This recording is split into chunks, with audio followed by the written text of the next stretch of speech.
You're listening to Online Pet Health Podcasts with Dr. Megan Kelly. Continuing education for veterinarian rehabilitation therapists. Learn more at onlinepethealth.com. Hey Vet Rehabbers! Well, it's nearly Vet Rehabbers Day. This happens every year on the 15th of April. Onlinepethealth created this day because we were tired of seeing all the other professionals being recognized and having their own days, so we decided we needed one too. So vet rehabbers from all over the world will be meeting up for a special vet rehabber meetup. If you're wanting to see if there is one in your area, please head over to our Facebook groups. You can go to either Small Animal Vet Rehabbers, Equine Vet Rehabbers, Hydro Vet Rehabbers, and our Business Vet Rehabbers.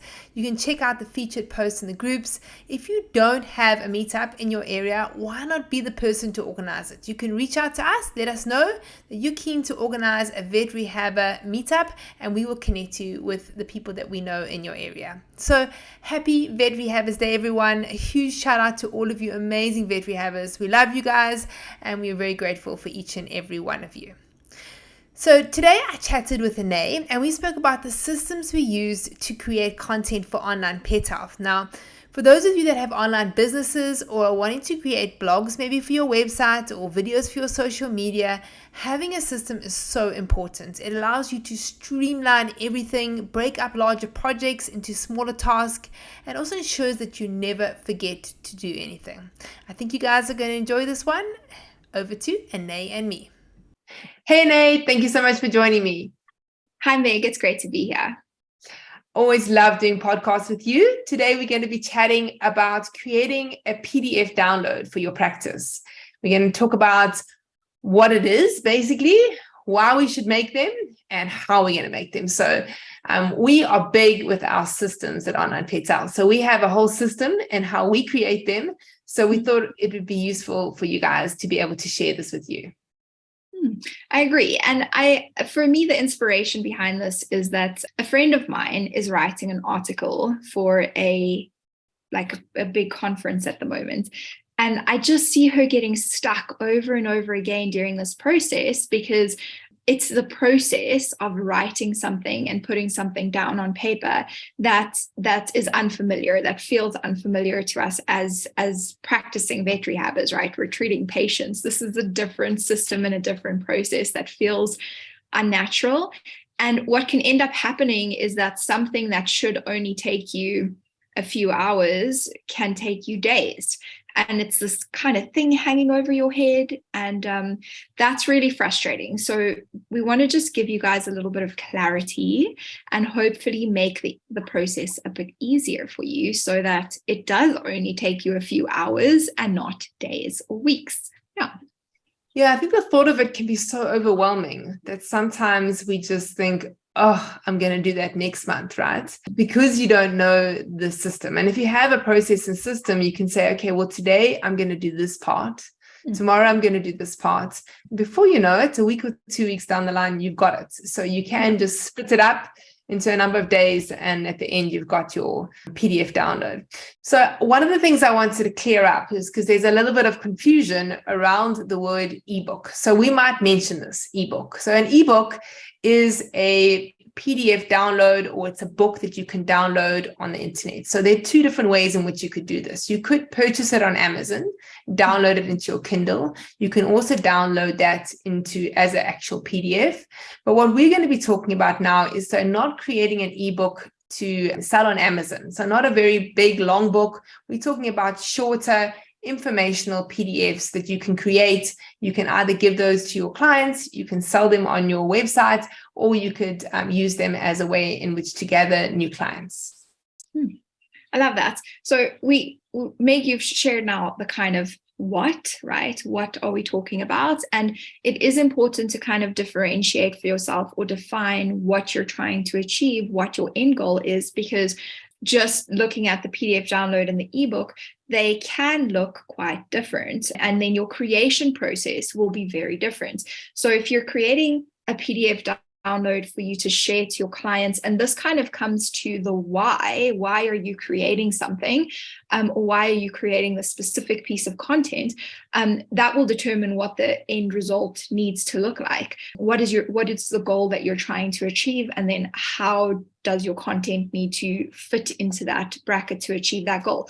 So for example, if you're creating a PDF download and your goal is to add value to your clients, for example, you have a lot of cruciate ligaments, your owners struggle to understand, how to make that decision between the different surgical procedures or the different treatment options if we want to add in bracing and conservative management versus surgery or together with, etc. You could create just a PDF informational booklet.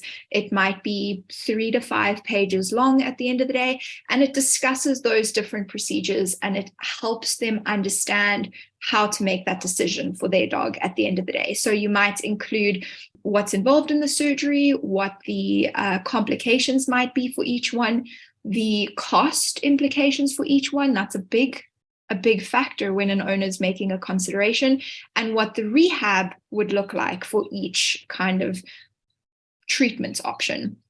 And in that way, you give them something that they can go home with and say, okay, let me consider all the information and all the facts, and then I can make a decision at the end of the day. So instead of you spending an hour trying to lecture them and remember all the points off the top of your head, you're going to be discussing it with them anyway, and then you're going to give them the information sheet with that information. Your goal is, I want to help you make this decision. I want to give you all the information.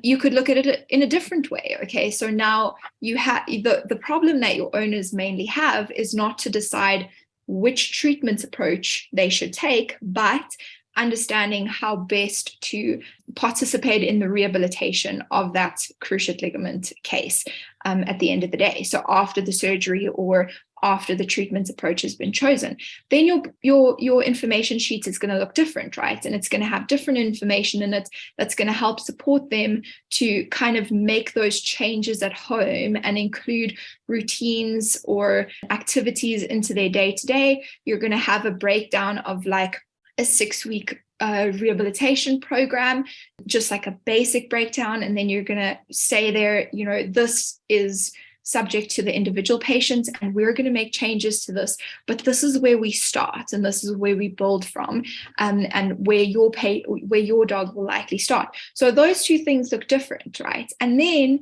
if you say, all right, well, I want to create an ebook that I want to sell to generate additional income. So now your goal is different. Now you're looking at something that you want to have chapters.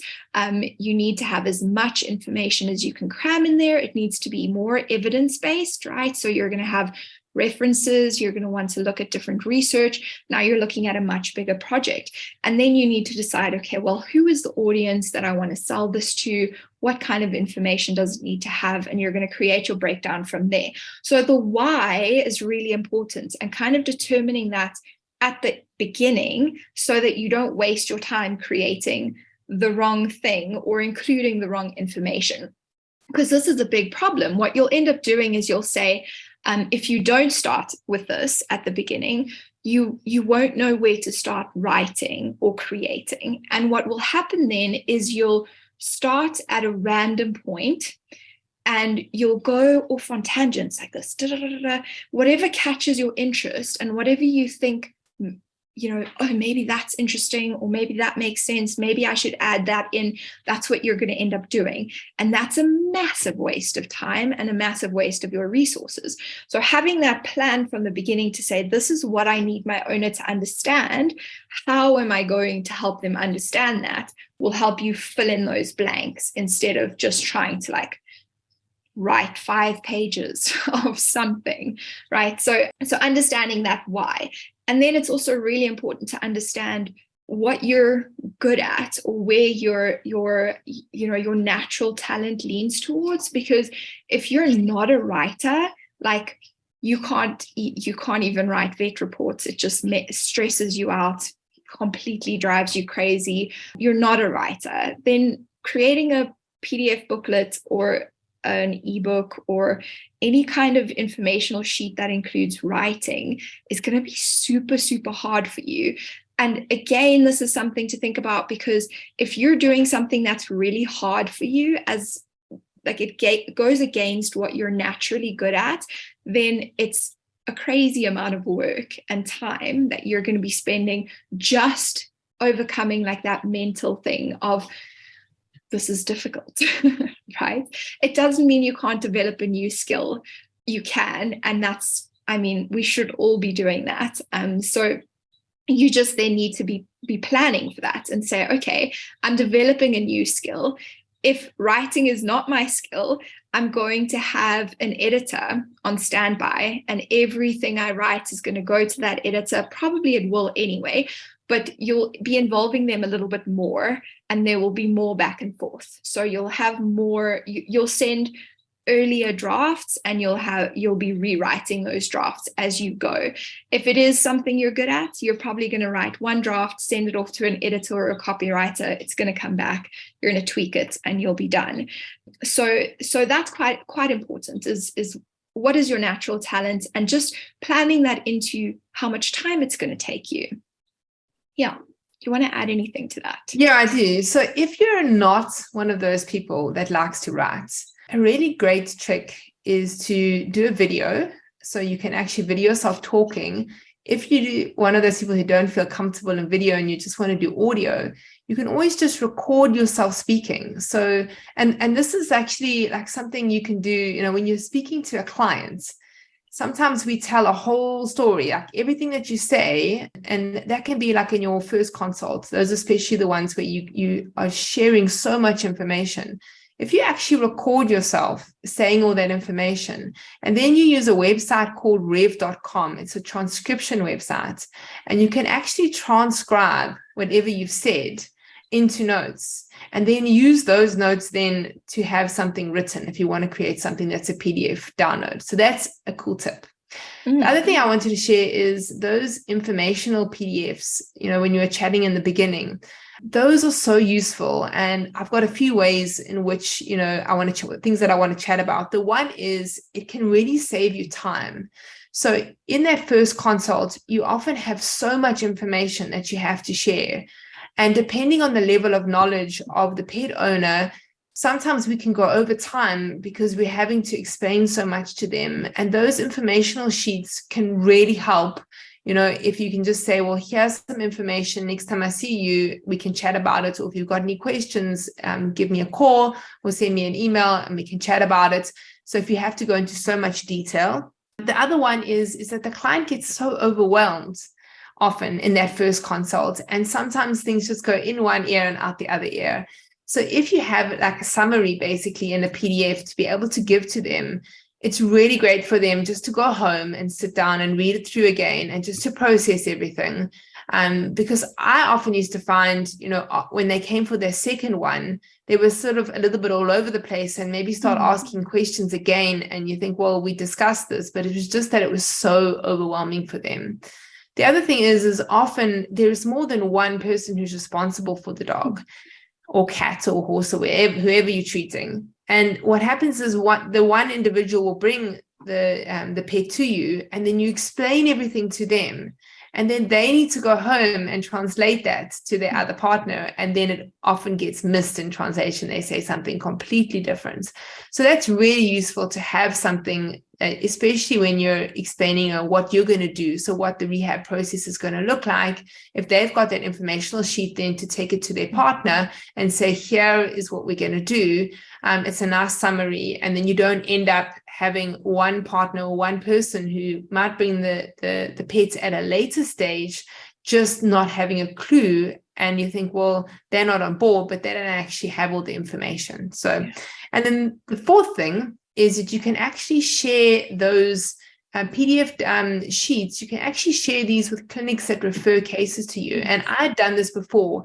The PDFs that I'd created, I reached out to the practices that were referring to me, and I said, can I put this with your letterhead and then my information at the bottom? So what would happen is the animal would have the the operation, whether it was a TPLO or whatever it was, and then that practice, the referral practice, would give that information sheet on the rehab process to the clients with all your information on the bottom. And that's how I get a lot of my referrals. So sometimes it wasn't actually the vet themselves saying to the person, you need to go to Dr. Megan Kelly for rehab. It was actually from that information sheet. They just saw my details on the bottom and phoned me. That's brilliant. That's brilliant because it adds value to the vet practice, right? It gives them something that adds value to their clients. And they don't have to remember all that information, because I think that's often an issue for vets, is that they're not referring because there's too much on their mind. If you give them something that they can literally just add value to their clients, make the process better, why wouldn't they do that? It makes so much sense. So I really love that.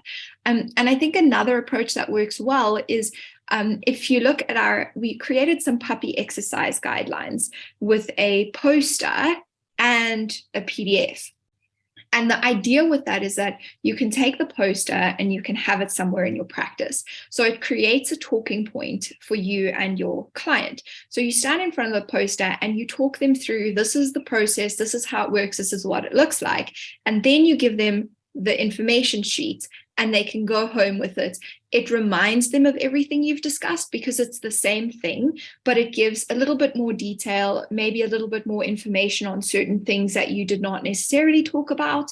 It gives them a different way of consuming that information, because it also, we learn differently, right? Some of us are more audible, some of us are more visual. We need to see what's happening. Some of us need to feel, like go through the motions of what's happening, and others need to read. I love reading things. So having that dual component, and of course you have the puppy right there with you in the practice, so you can add that visual component with the poster. You're talking to the owner, you add a kinesthetic aspect by doing some of the stuff with the puppy, and then you give them something to read to take home with them. So it just adds another dimension of education for our clients, which is one of our most important roles. Educating our clients is one of our most important roles.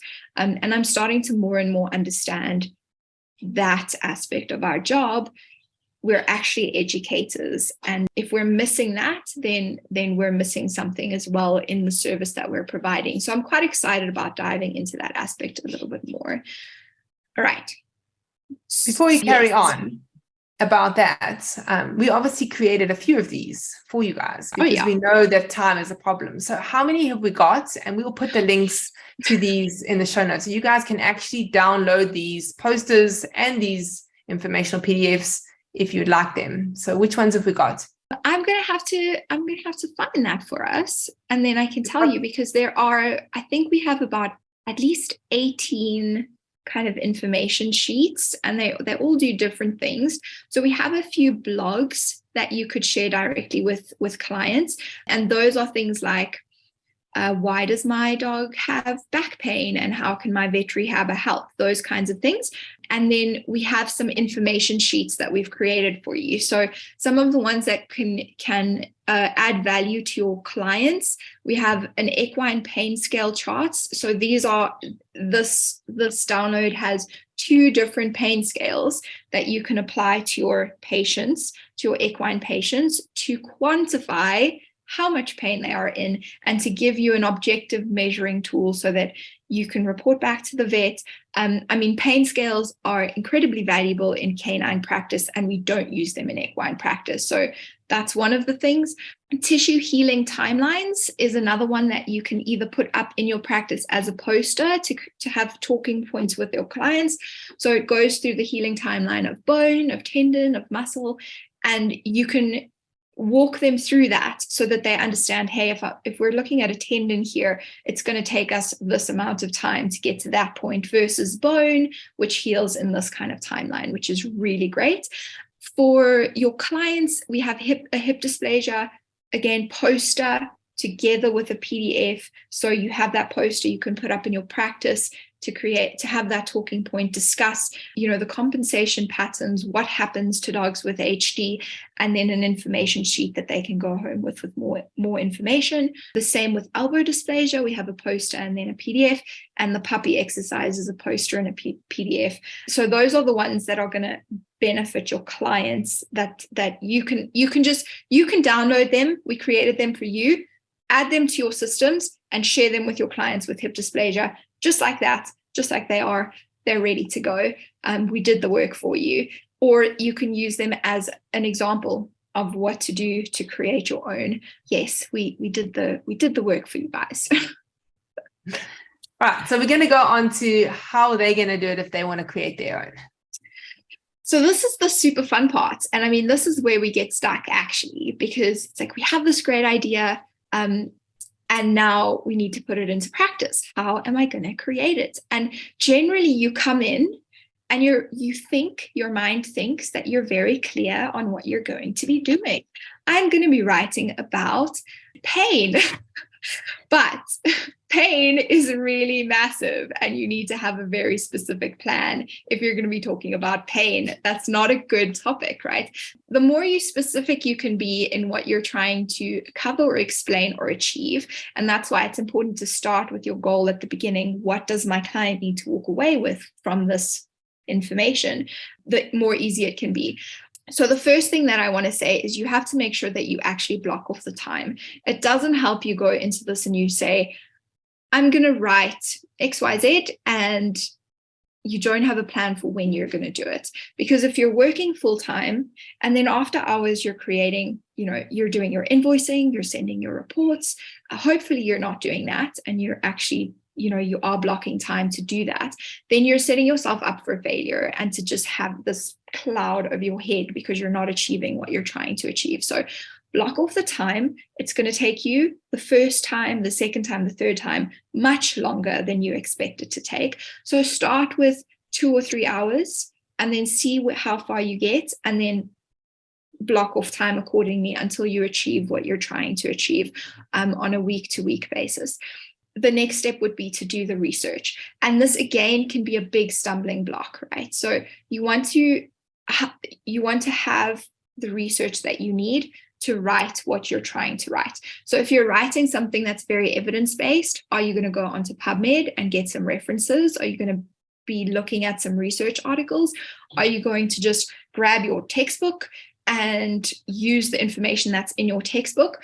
My recommendation is to keep it, to begin with, as limited as possible.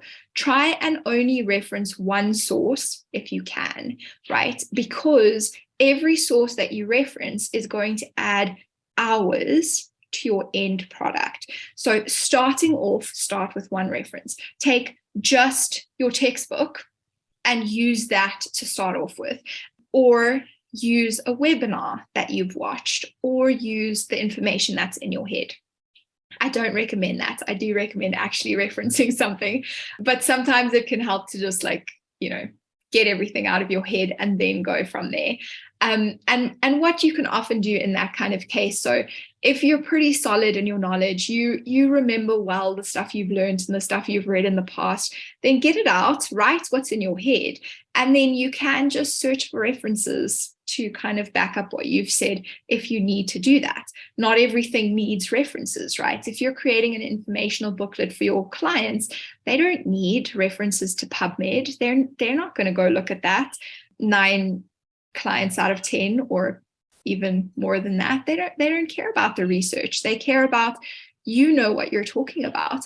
So as long as it's factual and it's correct, that's fine. If you're looking at something that you're sharing with vets, then you might want to add more scientific references in there. But again, if you're going to one source such as a textbook or a webinar, chances are that source has a list of references. And so you can make it a little bit easier for yourself by saying, okay, I'm using one source, and then when I've kind of completed the task, I'm going to go and look at those references and then potentially add in some information. But if you add too many sources in at the beginning, you add hours and hours to your work, and you'll end up losing motivation. And that's why I recommend try and keep it to one source. to start with, and then build on that as you go. When you have your source, you know what you're trying to achieve. The next step is to create an outline for your project. So have a clear picture of what you need to fill in.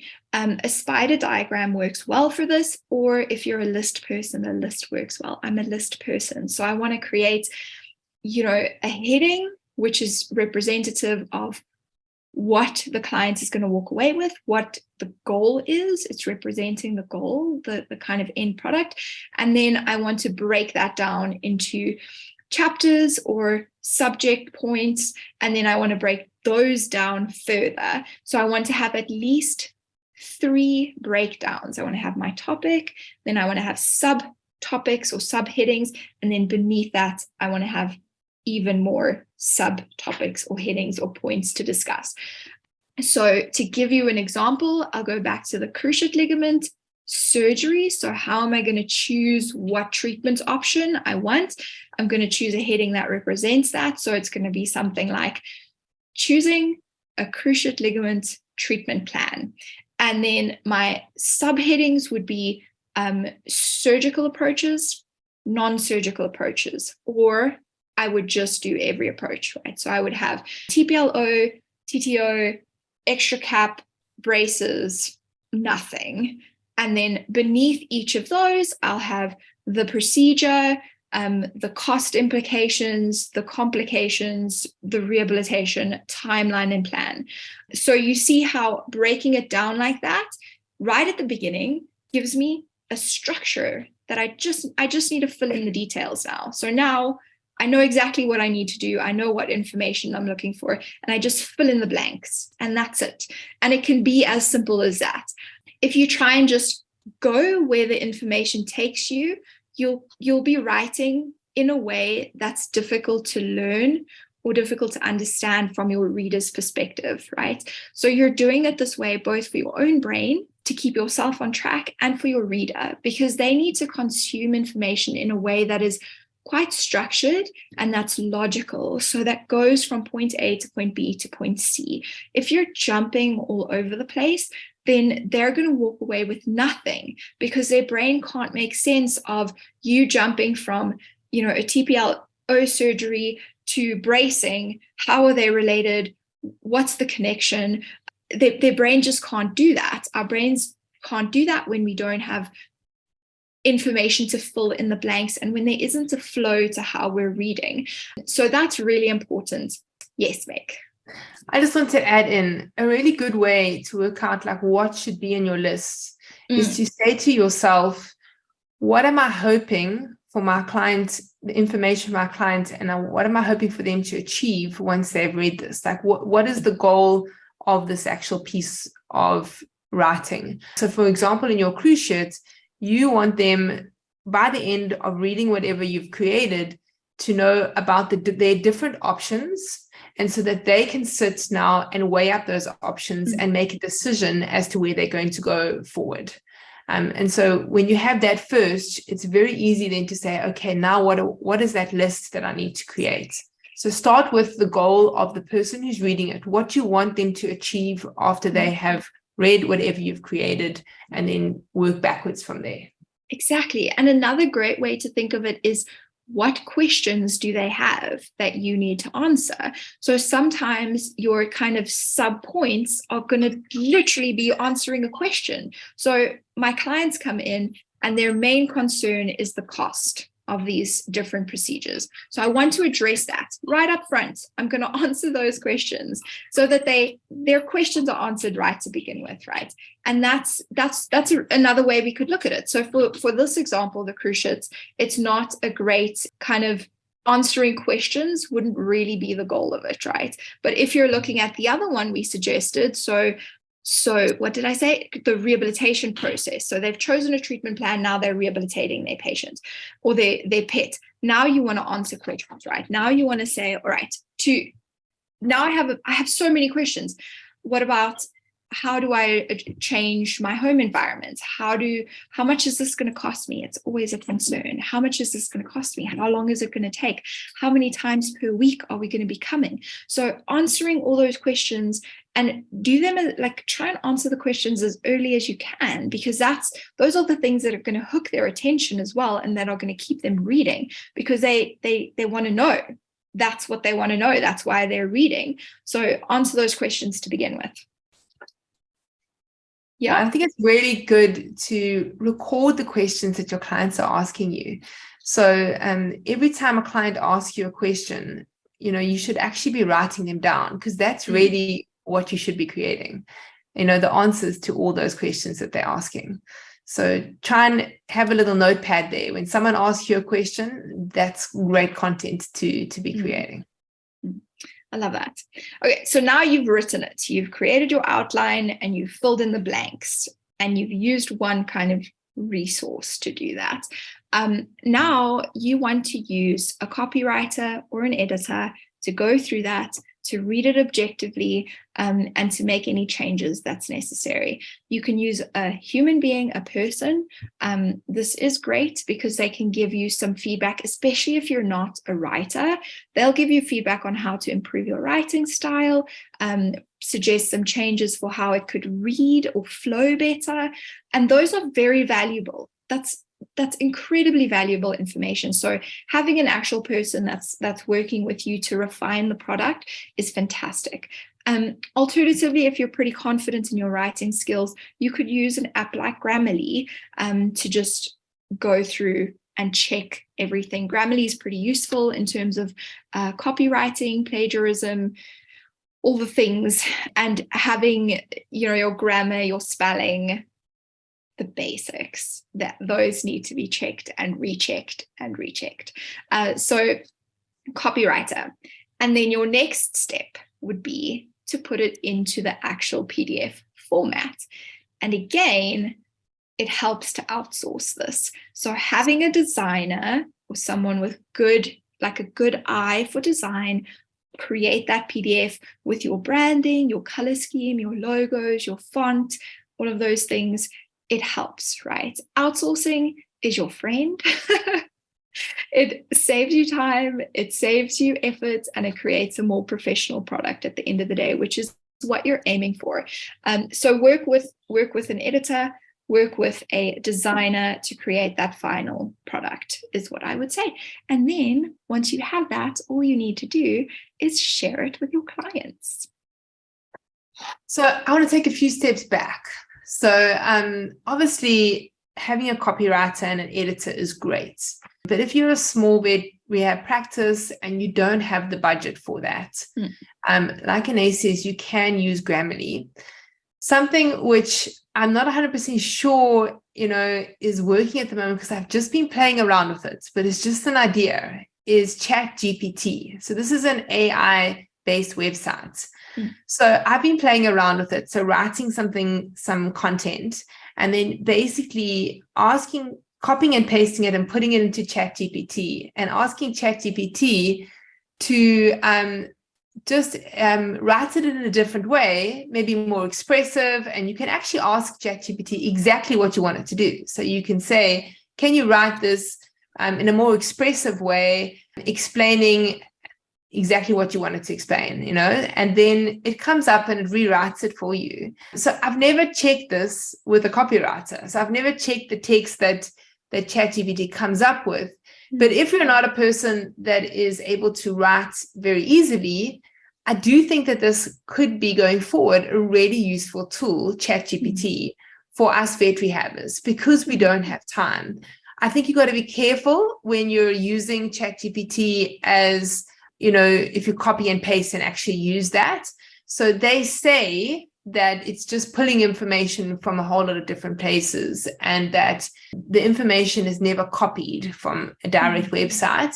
But what you've got to be careful is if the information is correct or not.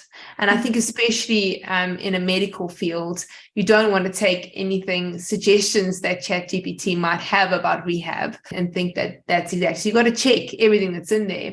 But I do think it's also a great tool to come up with your list and to help you into creating the content. So you can ask ChatGPT questions like, what is the most common problems that dog owners have when their dog has ruptured a cruciate ligament? And it will literally give you a list of things. And you can use those as points to help you start. And so I think, especially for people that are like, oh, I just don't know where to start, like, try it out. Okay, so just Google ChatGPT, go and have a look and try it out. At the moment now, it's quite difficult to get on because everyone's on, and every time you go on, it says, sorry, ChatGPT is too busy, can't handle you. So in South Africa here, I've actually worked out, if you want to use it, you got to use it very early in the morning before the Americans come on, because they're all sleeping now. So I think that America is the one who's like just overloading it. But yeah, that is something which I would recommend that you guys give it a go. It's not something that we've been using much now on Pet Health because it's so new, right? But it is something that I think probably we would put into our system and have a look and just see how it could work for us. But it definitely can save you time. Yeah. And time is always your limiting factor. So it really is important with something like this that you're considering that time output in what you're trying to achieve. So think about how much value is this going to add to your clients? How much time is it going to take you to do? How much time can you dedicate to this? And really try and be strict with yourself. If you've said, okay, I can spend 3 hours creating this information download, that's as much time as I'm willing to put into this project, then don't go over that, because you do give yourself time in the beginning, because it is something to get used to and to get a feel of. Like any new skill and any new thing that you're doing, it's going to take you a little bit of extra time. But be really strict with yourself and say, this is my goal. My goal is to create an information leaflet in this amount of time, and try and stick as close to that as you can, because time will always be your limiting factor. If it's something that you're planning on generating an additional level of income with, then it's easier to spend a little bit more time on it, right? Because that time will pay off over time. Additionally, you're going to be saving time when you're chatting to clients or in your marketing. And of course, you're adding value to your practice and to your clients, which means that when they have this thing, it has your logo on it, it has your information on it, it reads well, it's nice, then it's likely that they might share that. It might create a talking point. So it can form part of your marketing strategy. So there is value in spending the time doing this. But that value becomes less and less the more hours you're putting in. If you're getting to like 10 hours on a 3-page information sheet on cruciate ligaments that you're going to be giving to only a certain percentage of your clients, then you need to rethink that, right? So start with the most common problem, the thing that you're going to use the most often in your practice. Cruciates is great because like what percentage of your practice, your client base includes cruciate ligaments? Or IVDD, what percentage of your clients are you going to be able to share this particular information sheet with? So start with the ones that you're going to be able to use the most to start with, because that's going to take you the most time. And then as you get better at creating this and it takes you less and less time, then you create the ones that you're going to be giving to a smaller client population or client group. So I don't know, some tendinopathies or something along those lines. So that's another way to kind of think about where to begin, is what are you going to be using the most? And that's where the first ones are where you're going to be spending the most time.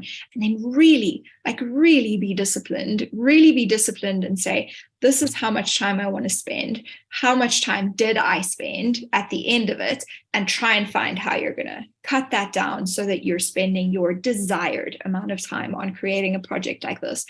And in some cases, it may be worth outsourcing the writing as well, right? So if you have a member of your team who loves writing, who's good at it, who's going to do it in half the time that you're going to do it, it makes sense to outsource it to that member of your team or to a colleague that you work with.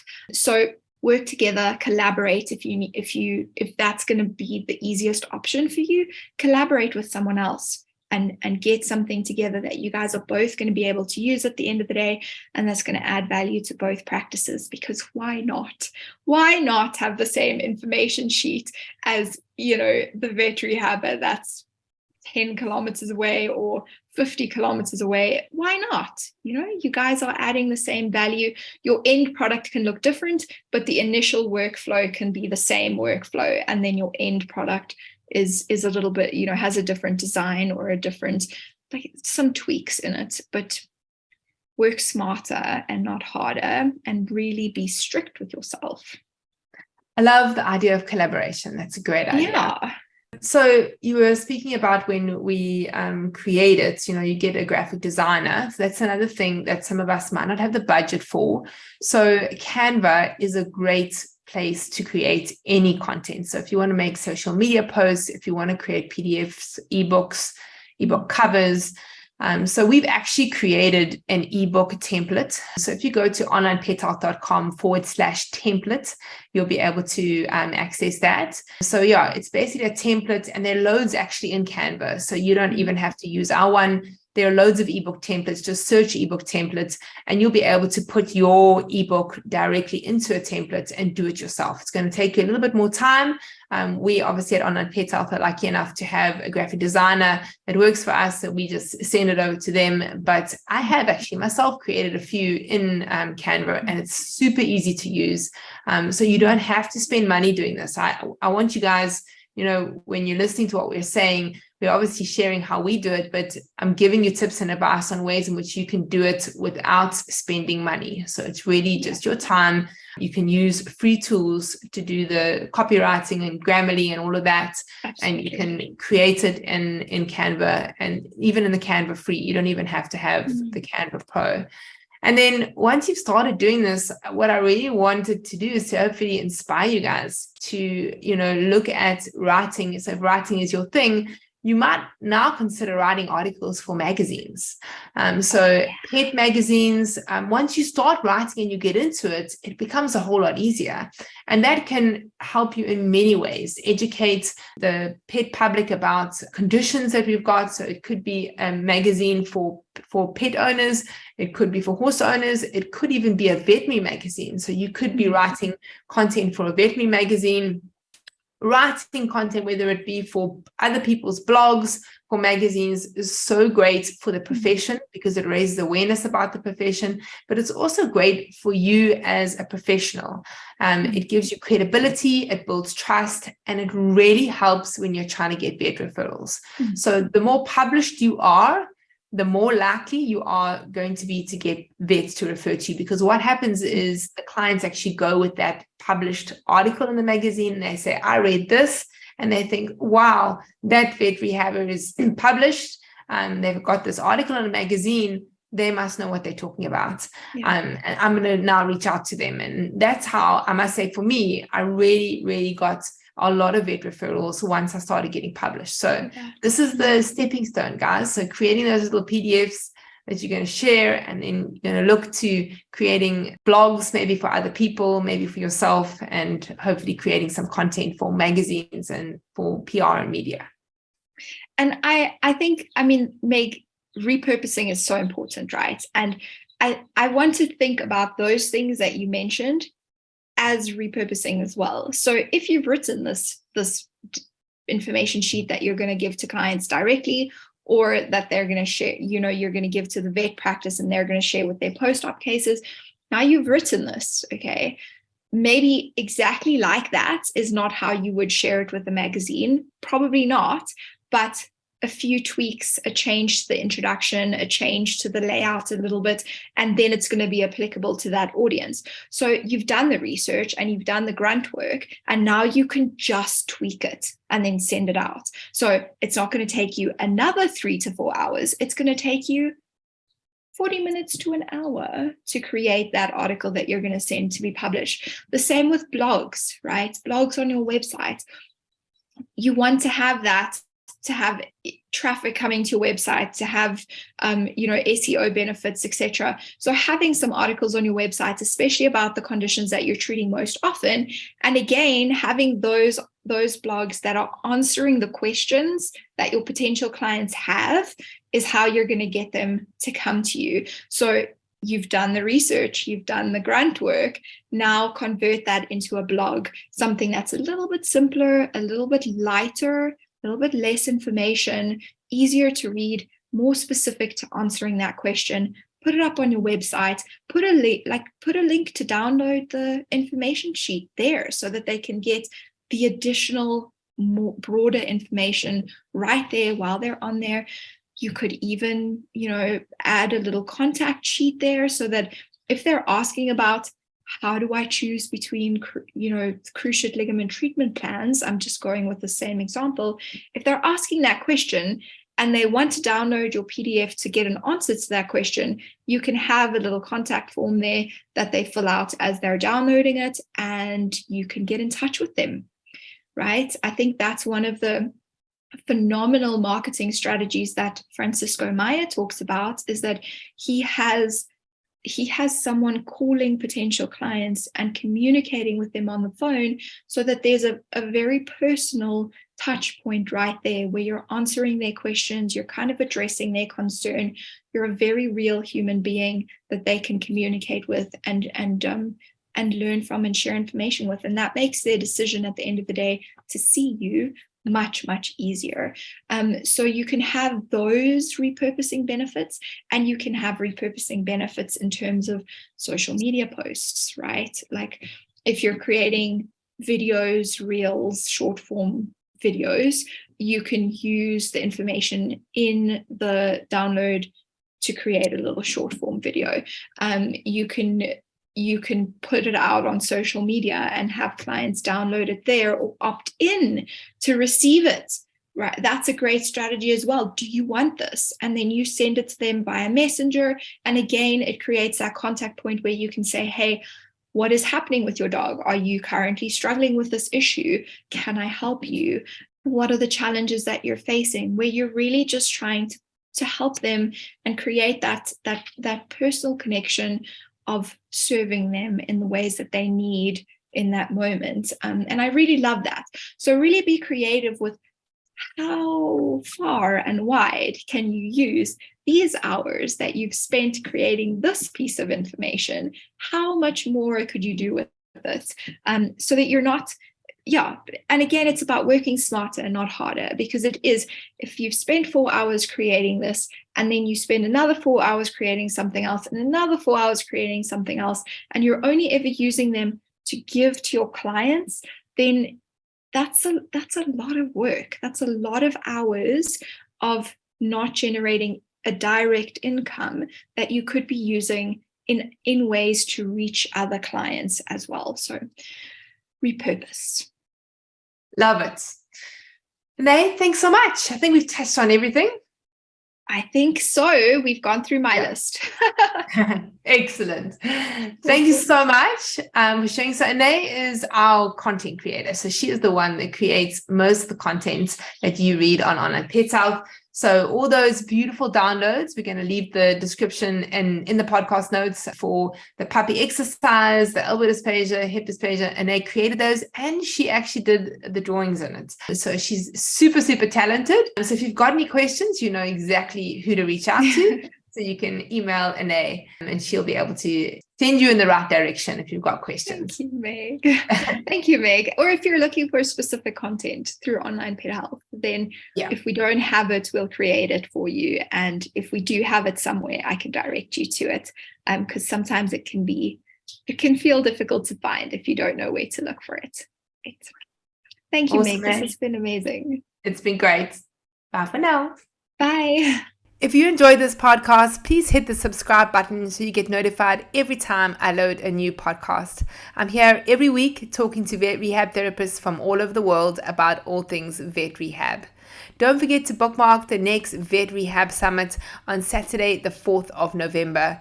Come and be a part of the world's largest online veterinary rehabilitation conference created specifically for you, the vet rehabber community. Onlinepethealth members get VIP complimentary access to the Vet Rehab Summit. For more information about continuing education for vet rehabbers, you can go to onlinepethealth.com.